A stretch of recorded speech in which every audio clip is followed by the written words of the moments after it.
에베소서 1장 13절입니다. 그 안에서 너희도 진리의 말씀 곧 너희의 구원의 복음을 듣고 그 안에서 또한 믿어 약속의 성령으로 인치심을 받았으니 이는 우리의 기업의 보증이 되사 그 얻으신 것을 구속하시고 그의 영광을 찬미하게 하려 하심이라. 오늘 우리가 생각할 문제는 성령의 인침입니다. 이 본문은 오늘날 예수를 믿는 사람들 사이에서 가장 크게 논란이 되고 있는 본문 중에 하나입니다. 성령의 인침, 혹은 다른 표현으로 이걸 어떤 쪽에서는 또 성령 세례와 같은 것으로 봅니다. 여러분들이 이 부분에 관해서 이해를 하기 위해서는 이 성령과 관계되는 표현에 세 가지 각기 다른 표현이 있는 걸 아셔야 됩니다. 성령의 내주, 성령의 세례, 그다음에 성령 충만, 이런 보통 이 세 표현들이 있는데 쓰는 사람들마다 그 뜻이 조금씩 다릅니다.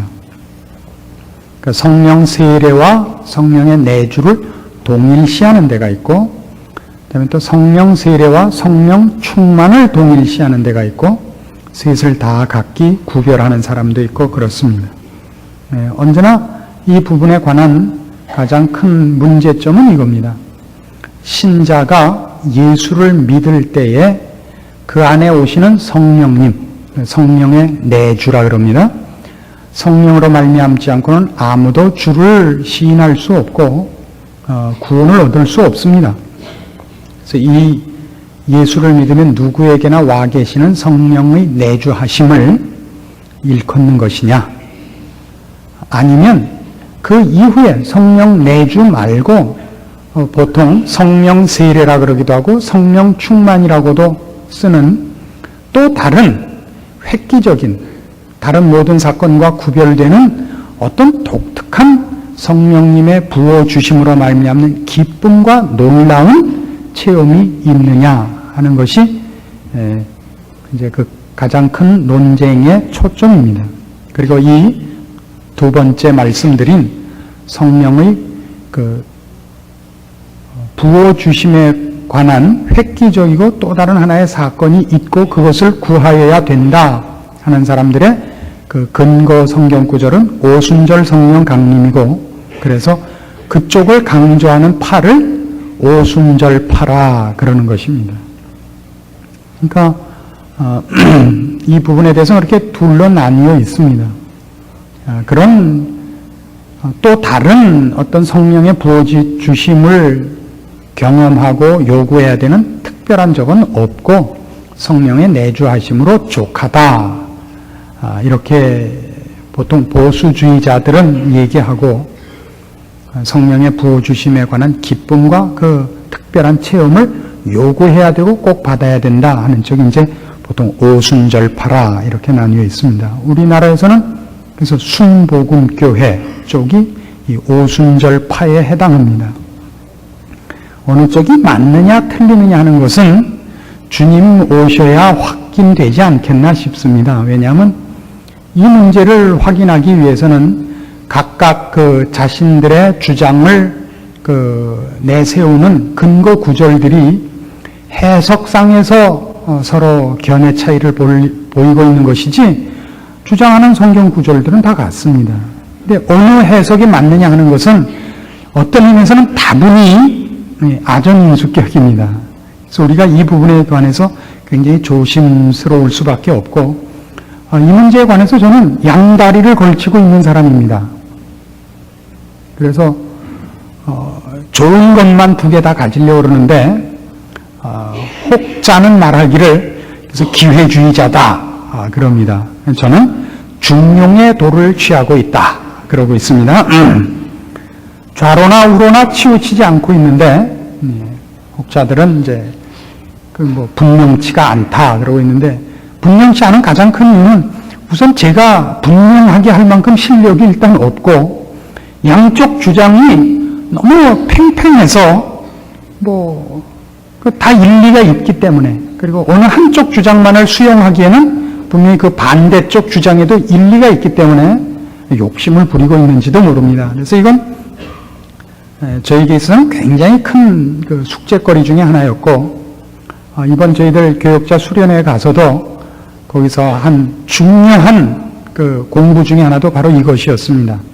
그래서 여러 세미나를 3회에 걸쳐서 했는데 가장 중요하게 얽힌 논쟁을 벌인 것이 바로 이 문제였고, 거기서 적지 않은 도움을 받았고, 저 자신이 갖고 있었던 여러 가지 견해들에 대해서도 저 나름대로 다시 한번 확인할 기회가 생겼습니다. 그래서 오늘 조금은 그동안 제가 성령론에서나 또 사도행전을 강의하면서 그 성령에 관한 그 설교를 한 것에서 한 걸음쯤은 더 나아간 그런 내용을 여러분들과 나눌 수 있게 돼서 퍽 다행스럽게 생각합니다. 문제가 되는 건 여기 13절에 약속의 성령으로 인치심을 받았다 그럴 때 이 본문을 이해하는 데서 제일 큰 문제가 됐던 것이 인침이라는 곳에 초점을 가지고 이 본문을 해석하려는 데서부터 많은 논쟁이 시작되지 않았는가 봅니다. 이 인침을 이제 보수주의자들 쪽에서는 내주하시는 성령으로 보고, 오순절파 쪽에서는 색다른 성령님의 강권적이고 독특한 어떤 확인시키는 체험으로 보고 있는 것입니다. 그러나 잘 보시면 성령으로 인쳤다 하는 것에서 액센트가 인침에 있는 것이냐 성령에 있는 것이냐 하는 걸 우리가 조금 더 조심스럽게 살필 필요가 있지 않는가 하는 것입니다. 이것과 같습니다. 주 예수를 믿으라 그리하면 너와 네 집이 구원을 얻으리라 해서 예수를 믿으시오 해서 액센트는 어디에 있는 겁니까? 예수에 있습니까? 믿어라에 있습니까? 여러분 어떻습니까? 예수입니까? 믿어랍니까? 예수를 믿어라. 그래서 보통 여러분이 여태껏 갖고 있는 신앙의 여러분이 갖고 있는 신앙의 여태까지의 뭐라 그래야 됩니까? 습관 혹은 여러분들의 인식은 예수에 초점이 있었습니까? 믿어라에 초점이 있었습니까? 제가 보기엔 보통 믿어라에 초점이 많이 가 있는 것으로 경험을 했습니다. 그러나 예수를 믿으시오라는 말은 예수에 그 초점이 있는 것입니다. 예수 그리스도가 아니면 믿음이, 성실이, 기도니 이런 것 전부 설 자리를 잃는 것입니다. 예수님이 초점입니다. 믿는다는 행위가 문제가 아니라 그 다음에 가능한 것입니다.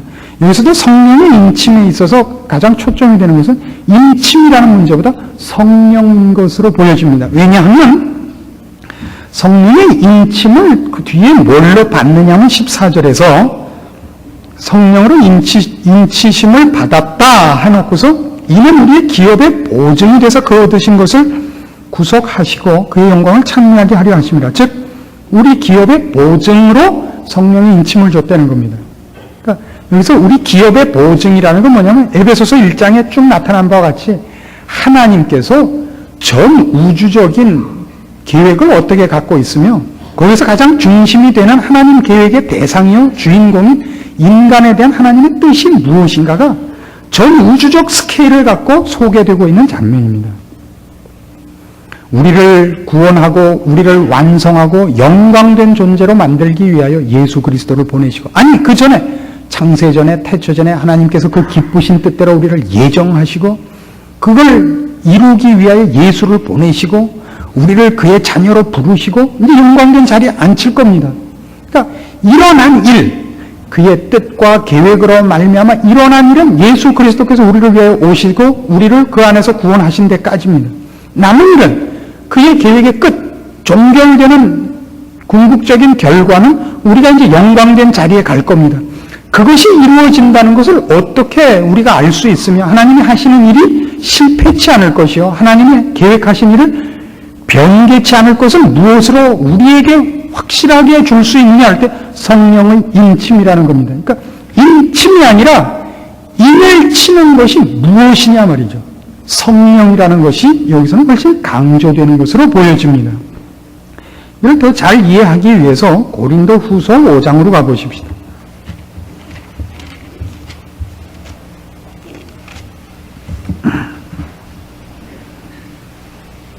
고린도 후서 5장에 가시면 1절에 이런 말씀이 나옵니다. 신약성경 290페이지입니다.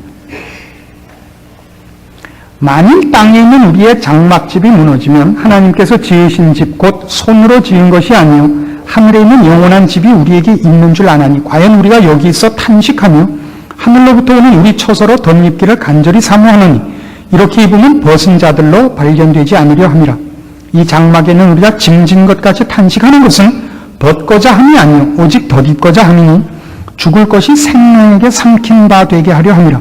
곧 이것을 우리에게 이루게 하시고 보증으로 성령을 우리에게 주신 이는 하나님이시니라. 여기도 성령을 주신 것을 성령의 인침이라는 어떤 사건과 체험과 행위에다 두지 않고 성령 자신을 보증으로 삼고 있다고. 그러니까 앞에서 우리가 에베소서 1장 오늘 본문에서 보면 같이 성령의 인침을 우리 기업의 보증으로 준 데는 인침이라는 사건이 문제가 아니라 성령이라는 분이 그 보증에 있어서는 핵심이 되는 내용이다 이겁니다. 이것은 1차적으로 이것을 의미합니다. 이 부분에 대해서 가장 크게 오해되는 것이 이제 오순절 성령 사건인데요. 사도행전 2장으로 가보십시다. 이걸 일단 풀고 가야 됩니다.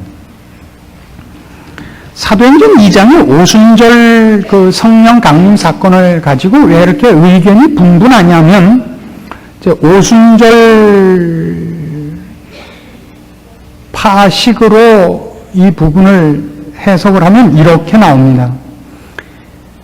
여기 모였던 사람들은 이 사건 전에도 예수를 믿는 사람들이었다 이겁니다. 그렇죠?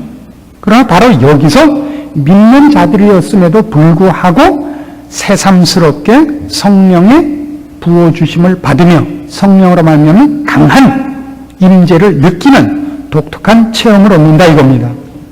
그래서 이 사건과 사도행전 8장에 나오는 사마리아 전도 사건, 그 다음에 사도행전 19장에 나오는 에베소서 교회 사건, 이것들을 가지고 다 이미 믿었지만 성령의 강림과 독특한 체험은 따로 있는 것이다 라는 주장을 하기에 이르는 것입니다. 그러나 이 오순절 성령 사건은 베드로 자신이 그 사건이 갖는 가장 중요한 내용을 이렇게 풉니다. 2장 33절로 갑시다.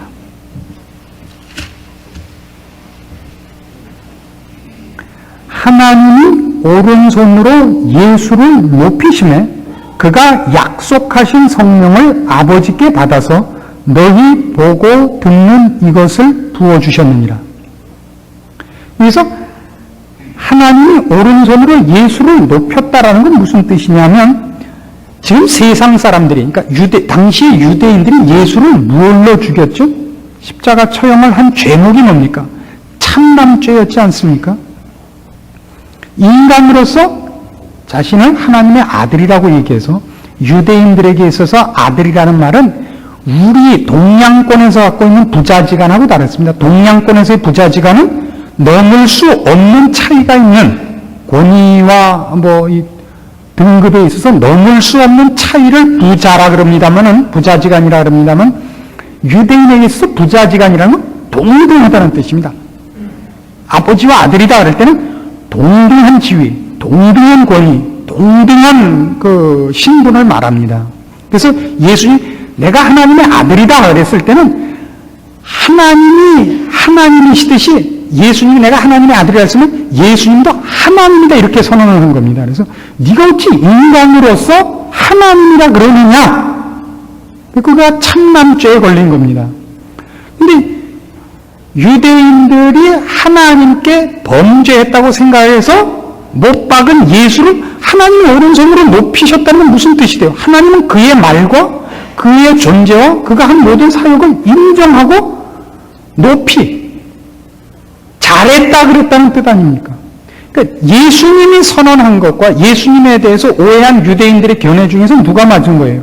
예수님이 하신 일과 예수님의 선언이 맞은 거죠. 예수님이 왜 죽었다고요? 우리 죄를 위하여 돌아가신 겁니다. 그러니까 예수님을 높이셨다는 말 속에는 예수님이 대속사역을 하러 오셨고 그가 우리 죄를 위하여 하나님의 뜻을 따라 죽었다는 것이 사실이라는 것이 증명이 되고 그것이 사실인 것이 무엇으로 나타나냐면 그래서 주께서 그 일을 완성하셨기 때문에 성령을 우리에게 그가 약속하신 대로 보내실 수 있었다 이겁니다.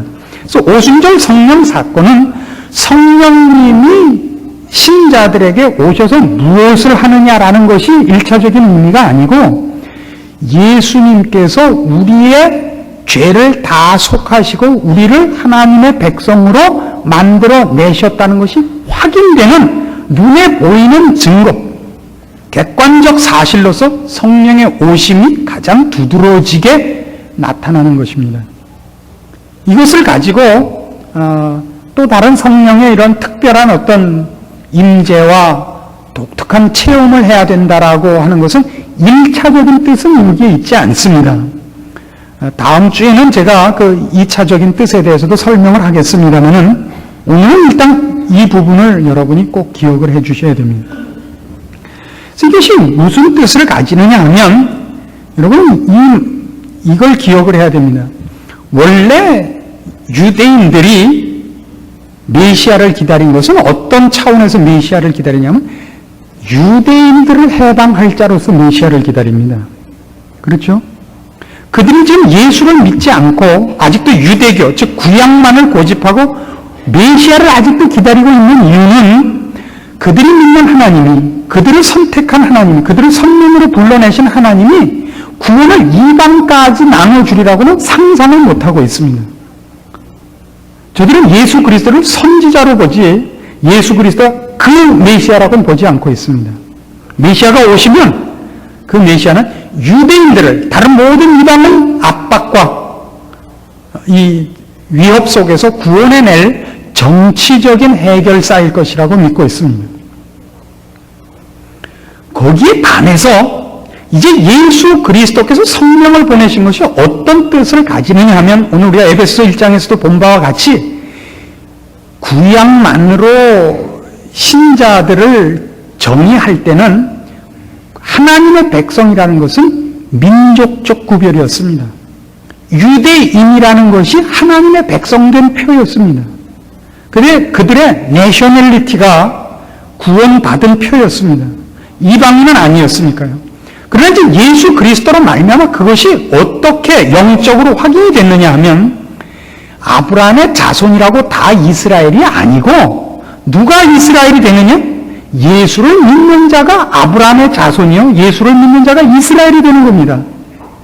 즉 옛날같이 유대인, 이스라엘 백성으로 태어나는 것이 신자의 표가 아니라 성령이 있느냐 없느냐가 신자된 표가 됩니다.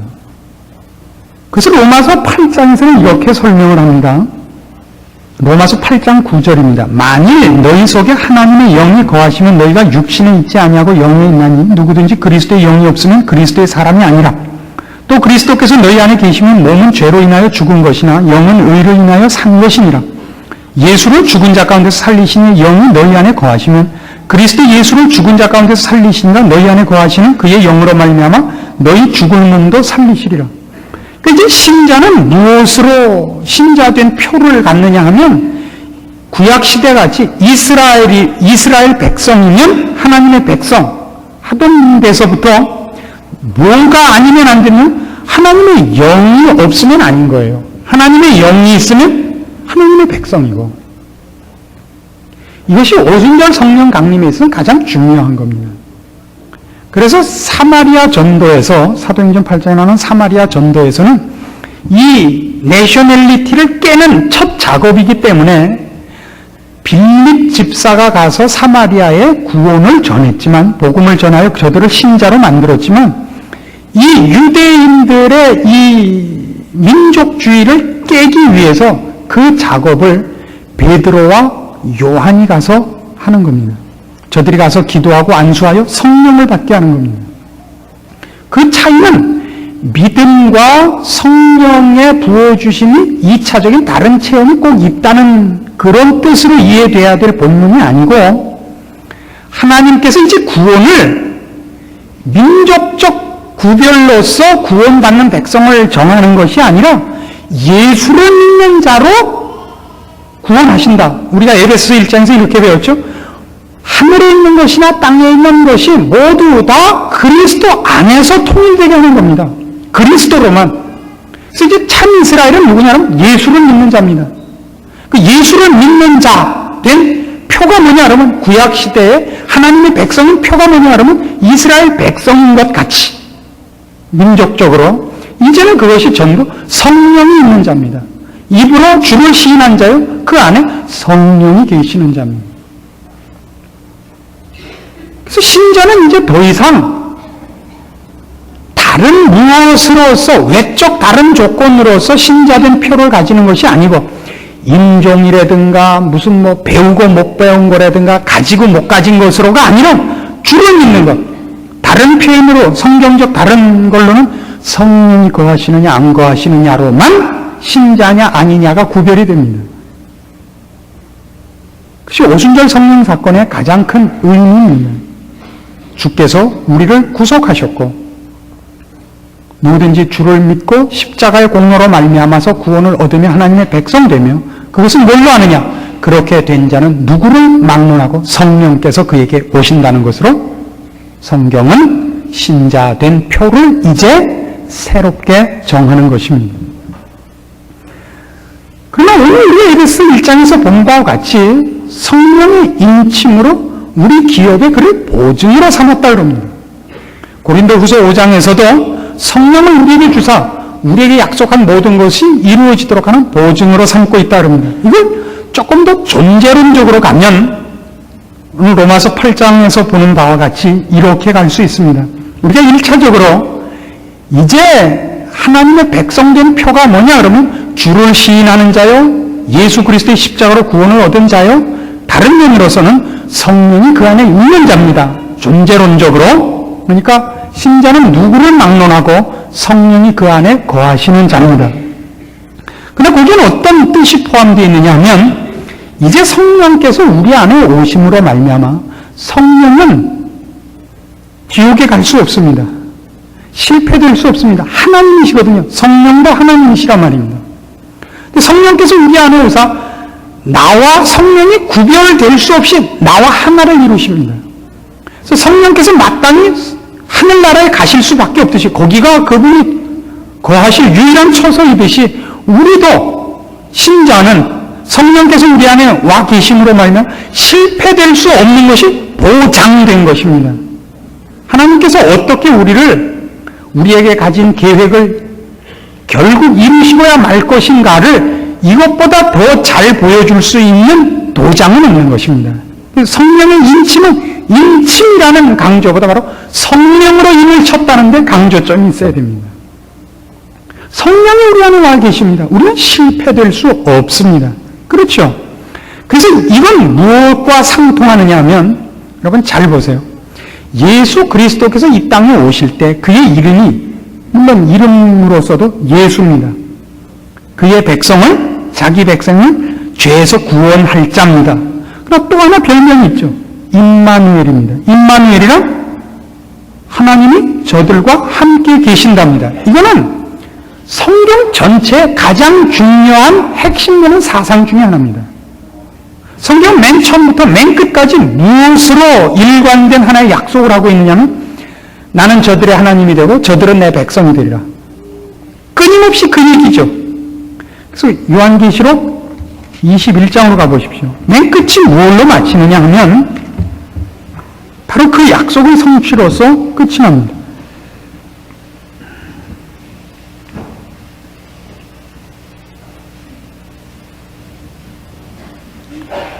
요한계시록 21장 1절부터 봅니다.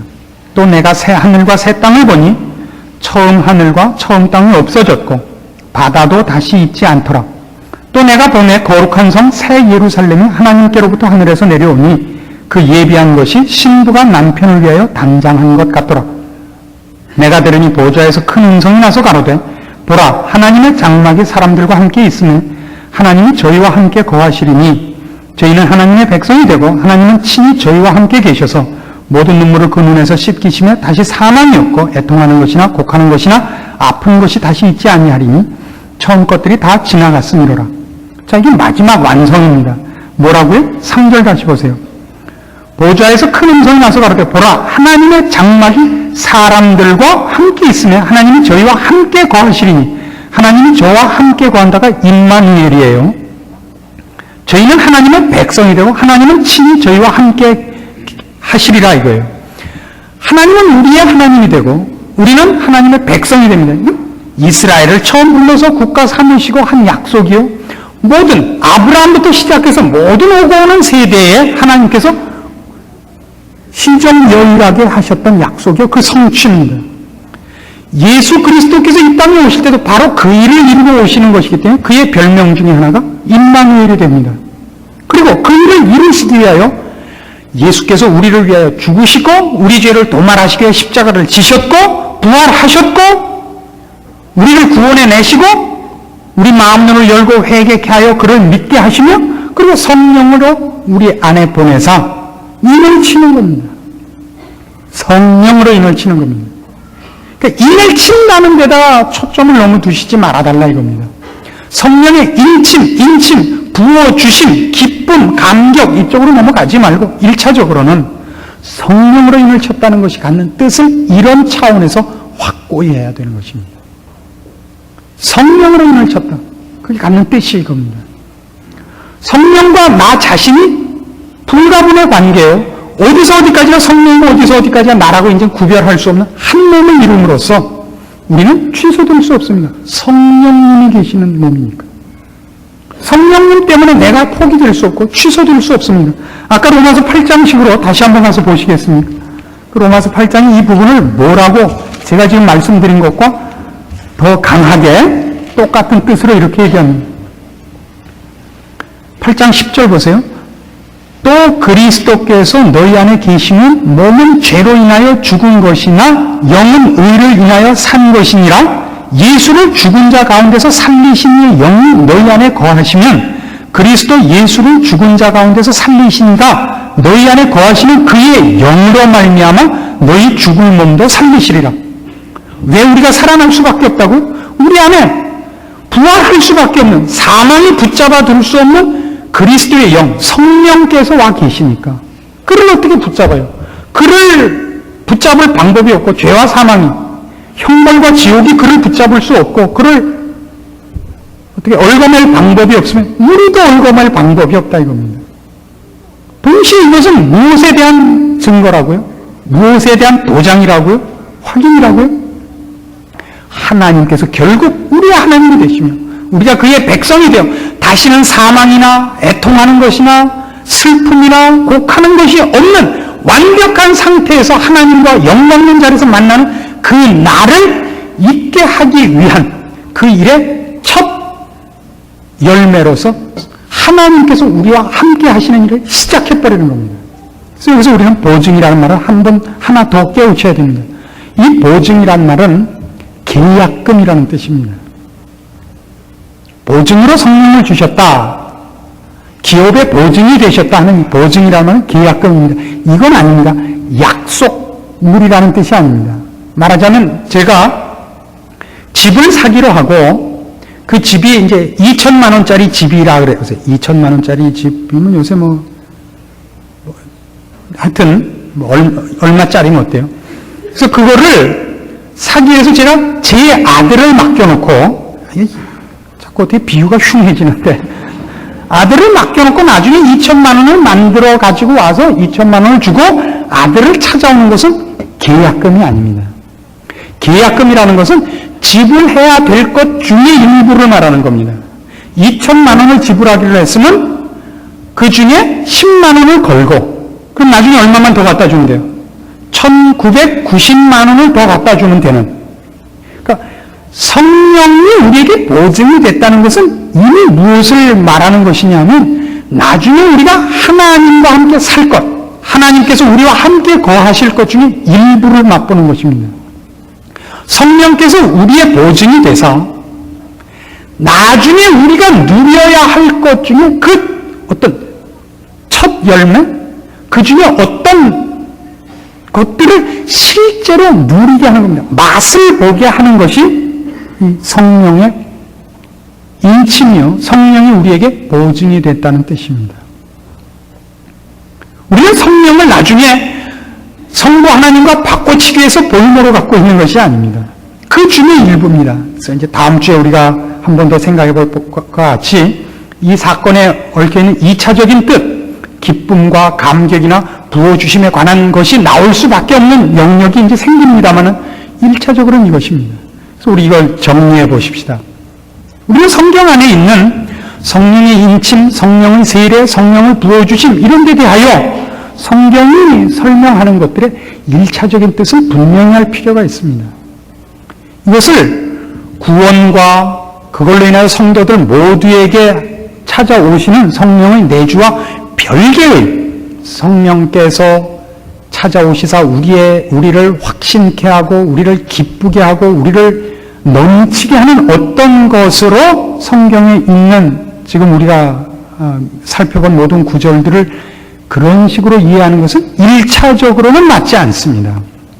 그 뜻들이 오순절 성령 강림에 관한 것이나 오늘 본문에 관한 것이나 모두 1차적으로 지시하는 것은 이제 우리가 이스라엘 백성이라는 이름으로서 신자된 표를 갖고 있는 것과 같이 구약시대 그랬던 것 같이 성령을 소유함으로써 신자된 표를 갖는 것으로 성령님이 와 계시는 것이 1차적인 뜻입니다. 그래서 사도행전에서는 성령 강림이 이렇게 두드러지게 사건으로 드러나는 것입니다. 민족주의가 깨지고 하나님 백성 되는 것이 성령이 오시는 것으로 이제 표가 되는 것을 분명히 하기 위해서 역사적인 새로운 장을 열기 위해서 사도행전에는 성령의 그 강림이 강조되어 나타납니다. 그리고 오늘 우리가 본 본문을 이해하는 데 있어서 성령의 인침은 인침의 강조점이 있는 것이 아니라 성령의 강조점이 있습니다. 성령이 우리에게 보증이 되십니다.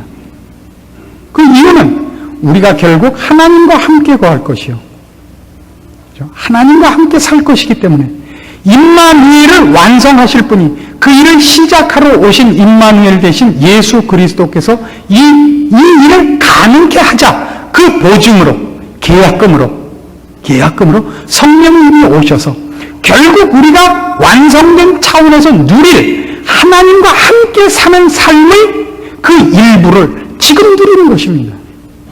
지금 누리는 것. 그것이 성령이 보증이 됐다는 뜻입니다. 이것이 여러분에게 있어서 내가 누군가, 내가 어떻게 취소될 수 없는 하나님의 백성인가, 그리고 하나님이 나에게 어떤 계약금을 갖다 걸었는가, 그리고 그 속에서 이미 완성될 우리의 기업의 그 완성될 영광되고 거룩하고 그 환희에 찬 것들의 일부가 이미 주어진 것을 누릴 그런 시각과 기대를 가지셔야지, 그것 외에 어떤 것에 너무 많은 그 호기심과 시선을 돌려서 여러분이 이미 확보한 것을 놓치고 곁길로 빠지거나 혹 올무에 걸리는 일이 없기를 오늘 본문 말씀을 증거하면서 특별히 권합니다. 다음 주에는 그 2차적인 뜻을 하겠습니다. 거기에 여러분께서 이 오늘 말씀드린 이 근거를 가지고 2차적인 뜻을 찾아주시기 바라고, 그것만 듣고 오해하는 일이 없기를 바랍니다.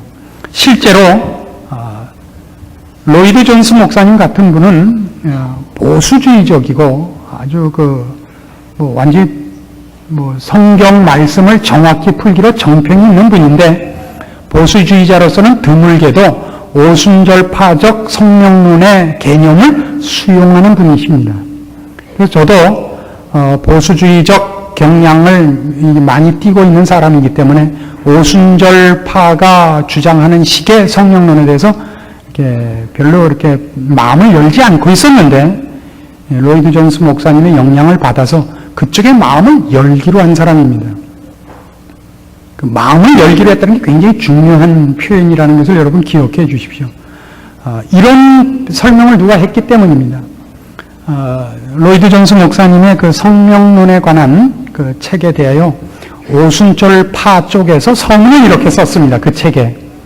이제 우리는 싸움을 그만 중단하고 보수파나 오순절파나 양쪽 다 자기만의 주장으로는 미흡한 부분이 있다는 것을 인정할 때다.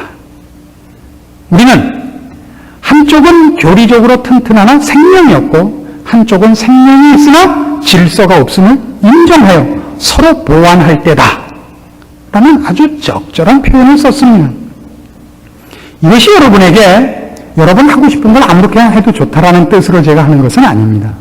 우리 신자들이 성경 안에 약속된 풍성하고 깊은 것들을 어떤 때는 너무 정당하려고 그런다든가 옳다라든가 뭐 이런 것들로서 그 생명력을 죽이는 자리에 가고 있다는 것을 인정하고 성경이 말씀하는 그 풍성함과 깊은 것, 성령의 주권적인 사역에 대해서 마음을 열어놓고 있자는 뜻으로 제가 그런 오순절파의 성령론에 관한 어떤 부분들에 대해서도 마음을 열고 있다는 것을 덧붙여 드립니다. 이것을 오픈하는 것은 굉장히 어렵습니다. 왜냐하면 여러분들은 틀림없이 이제 때는 왔다. 그리고 드디어 매일 모여서 방언 연습을 할 위험성이 있습니다. 저는 그거 별로 환영하지 않습니다. 그러나 하나님이 주시거든 받으십시오. 그러나 방언을 연습하지 마십시오. 방언은 연습할 수 있는 것이 아닙니다. 하나님이 주셔야 받는 것이지 연습해서 가지는 것은 이미 방언이 아닙니다. 그건 혀가 헛도는 것입니다. 그럼 사모할지언정 연습해서 가시진 않습니다. 은사라는 말은 주는 사람 마음대로라는 뜻입니다. 은사라는 말 자체가 달래서 얻는 것이 아닙니다. 이런 분명한 선을 긋고 이 부분에 대한 성경적인 설명과 또 우리들이 마땅히 마음을 더 열고 하나님께서 마음껏 일하실 수 있는 순종하는 자세를 가지는 데 대한 도움이 되는 2차적인 말씀을 다음 주에 또 드리도록 하겠습니다. 기도하십시다. 하나님 아버지 은혜를 감사합니다. 오늘 우리가 나눈 말씀들, 주께서 허락하신 말씀들을 나누는 가운데 우리가 감히 이해할 수 없고 판단할 수 없는 것들이 많은 것을 인정합니다. 주께서 허락하신 말씀들이오니 그것을 우리로 분별하게 하시고 조심스럽게 하시고 그리고 더 많이 겸손하게 하시고 신중하게 하여 주시옵소서.